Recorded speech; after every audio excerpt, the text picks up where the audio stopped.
जय श्री कृष्णा। श्री कृष्ण जी कहते हैं कि होली में ये दो चीज भूल कर भी मत करना, नहीं तो जिंदगी भर रोना पड़ेगा। तो आइए जाने श्री कृष्ण जी की बात, वो दो चीज क्या है। वृंदावन की भोर उस दिन कुछ अलग ही थी। फाल्गुन की हवा में केसर और गुलाल की महक घुली हुई थी। गलियों में रंगों से भरे थाल सजे थे और हर द्वार पर आम्र पल्लव और बंधनवार लहरा रहे थे। ढोलक की थाप दूर दूर तक सुनाई दे रही थी। ऐसा लग रहा था मानो स्वयं ब्रजधाम हंस रहा हो। माधव छत पर खड़ा आसमान की ओर देख रहा था। सूरज की पहली किरणें जैसे उसके मन की उलझनों को भी उजागर कर रही थीं। नीचे आंगन में उसके मित्र रंग और पिचकारियां जमा कर रहे थे।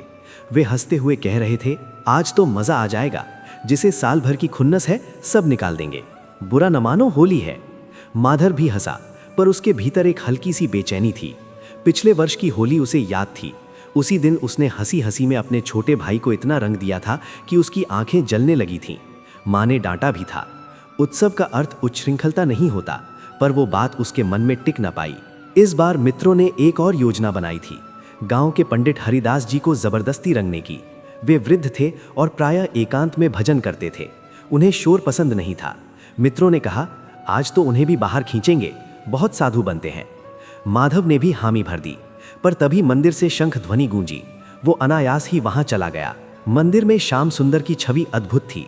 पीतांबर धारण किए, अधरों पर वंशी और मस्तक पर तिलक। उनके सामने गुलाल से भरे पात्र रखे थे, मानो वे स्वयं भी लीला करने को तैयार हों। माधव ने उनकी ओर देखा। उसे लगा जैसे वे मुस्कुरा रहे हों, पर उस मुस्कान में एक गहरी करुणा भी थी। उसके भीतर एक स्वर उठा, माधव, रंग खेलो, पर ऐसा रंग मत लगाना जो किसी के मन पर दाग बन जाए।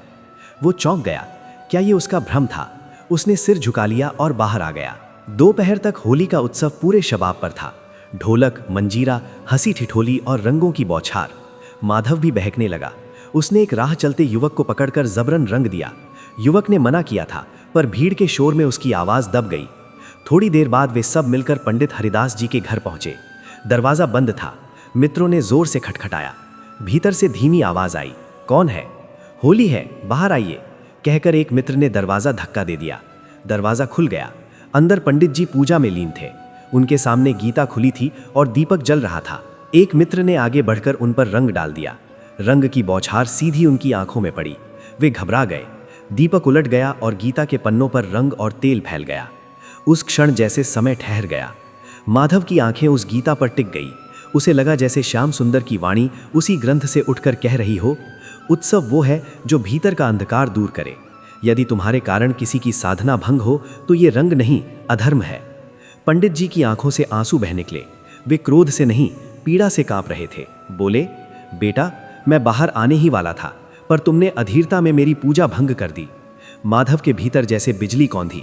उसे याद आया, माँ ने कहा था, होली में दो काम भूल कर भी मत करना, किसी के मन को मत दुखाना और धर्म आस्था का उपहास मत बनाना। जो ऐसा करता है वो जीवन भर पछताता है। मित्र अब भी हंस रहे थे, पर माधव की हंसी सूख चुकी थी। उसने देखा, गीता के पन्नों पर लगा रंग धीरे धीरे फैल रहा था। उसे लगा जैसे ये रंग उसके ही कर्मों का प्रतीक है। वो आगे बढ़ा, पंडित जी के चरणों में गिर पड़ा। मुझसे भूल हो गई, मैंने आनंद के नाम पर आपकी श्रद्धा को ठेस पहुंचाई। पंडित जी ने उसकी ओर देखा। उनकी आंखों में क्रोध नहीं, करुणा थी। बोले, बेटा, होली प्रेम की है। यदि प्रेम न रहा तो केवल शोर रह जाता है। माधव के भीतर पश्चाताप का सागर उमड़ पड़ा। उसने मित्रों को रोका, बस अब और नहीं, ये होली नहीं, हट है। कुछ मित्र नाराज होकर चले गए, पर दो तीन वहीं रुक गए। सबने मिलकर घर साफ किया। माधव ने स्वयं गीता के पन्ने सुखाने का प्रयास किया। उसके हाथ कांप रहे थे। शाम तक उसका मन भारी था। वो फिर मंदिर गया। इस बार मंदिर में शांति थी। आरती की मधुर ध्वनि गूंज रही थी। उसने आंखें बंद की। भीतर से वही मधुर स्वर आया, माधव, रंग बाहर से नहीं, भीतर से लगते हैं। यदि तुम्हारा मन शुद्ध है तो गुलाल भी पूजा बन जाता है। यदि मन अशुद्ध है तो पूजा भी दिखावा बन जाती है। उसकी आंखों से आंसू बह निकले। उसने मन ही मन प्रण किया, आज के बाद मेरी होली किसी के आंसू का कारण नहीं बनेगी। समय बीतता गया। वर्षों बाद जब माधव स्वयं वृद्ध हुआ तो गांव के बच्चे उसकी चौपाल पर इकट्ठा होते। वो उन्हें हर होली से पहले यही कथा सुनाता, बेटा, होली में दो काम भूल कर भी मत करना।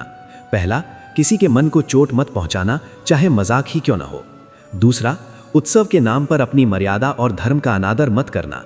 रंग एक दिन में उतर जाता है, पर अपराध बोध जीवन भर चुभता है।